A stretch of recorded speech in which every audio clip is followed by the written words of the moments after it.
Hi friends, welcome back to my channel. என்னடா இதுன்னு பார்க்குறீங்களா? கேரட்டை வச்சு சூப்பரான ஜெல்லி ஆர் புட்டிங் எப்படி செய்கிறது பார்க்கலாமா? அதுக்கு 4 கேரட் நல்லா ஃப்ரெஷ்ஷாக இருக்க கேரட்டாக எடுத்துக்கோங்க. இந்த மாதிரி தோலை நல்லா துருவி எடுத்துட்டு நல்லா இந்த மாதிரி பொடியாக கட் பண்ணிக்கோங்க. அதை மிக்ஸி ஜாரில் சேர்த்துக்கோங்க. சேர்த்ததுக்கப்புறம் 1/2 லிட்டர் அளவுக்கு தண்ணி சேர்த்துக்கலாம். தண்ணி சேர்த்ததுக்கப்புறம் நல்லா ஜூஸாக எடுத்து அதை நல்லா வடிகட்டிக்கலாம். இந்த மாதிரி நல்லா வடிகட்டிக்கோங்க. ஜூஸ் அரைக்கும் போதே சுகர் சேர்க்காதீங்க. அப்படி சேர்த்தா இந்த மாதிரி ஆரஞ்சு கலரில் நமக்கு கிடைக்காது. இதில் 5 டேபிள் ஸ்பூன் அளவுக்கு சுகர் சேர்த்துக்கலாம், இல்லை நாட்டு சக்கரை கூட சேர்த்துக்கலாம். நாட்டு சக்கரை சேர்த்துக்கிட்டிங்கன்னா கொஞ்சம் கலர் சேஞ்ச் ஆகும்.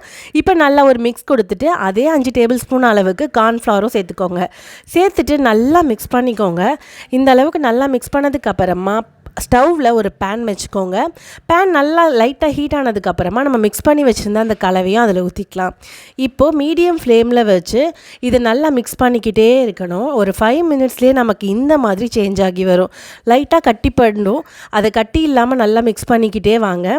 இந்த அளவுக்கு நல்லா வெந்து வரணும். அதாவது கண்ணாடி பதம் அளவுக்கு வெந்து வரணும். இந்த மாதிரி கண்ணாடி மாதிரி ஆகி ஒரு கொதி வந்ததுக்கப்புறமா ஸ்டவ் ஆஃப் பண்ணிக்கலாம். இப்போ நமக்கு ரெடி ஆகிடுச்சு. இப்போ ஸ்டவ் ஆஃப் பண்ணிவிட்டு ஒரு பிளேட்டு எதில் வேணாலும் நீங்கள் ட்ரான்ஸ்ஃபர் பண்ணிக்கலாம். ட்ரான்ஸ்ஃபர் பண்ணிவிட்டு நல்லா கூல் டவுன் பண்ண விடணும். அப்படி இல்லைனா ஃப்ரிட்ஜில் ஒரு 2 ஹவர்ஸ் வச்சுட்டு அதுக்கப்புறம் எடுத்துகிட்டு உங்களுக்கு எந்த ஷேப்பில் வேணாலும் நீங்கள் கட் பண்ணிக்கலாம். எவ்வளோ சூப்பராக இருக்குது பார்த்தீங்களா? என்கிட்ட ஷேப் கட்டர் இருந்தது, அதை வச்சு நான் கட் பண்ணி எடுத்துக்கிறேன்.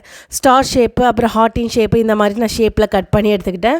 கேரட்டே சாப்பிடாத குழந்தைங்க கூட விரும்பி சாப்பிடுவாங்க. இதில் அந்த மாதிரி எந்த ரா ஸ்மெல்லுமே இருக்காது. கண்டிப்பாக இந்த ஜெல்லியை ட்ரை பண்ணி பாருங்கள். ரொம்ப யம்மியாக இருந்தது.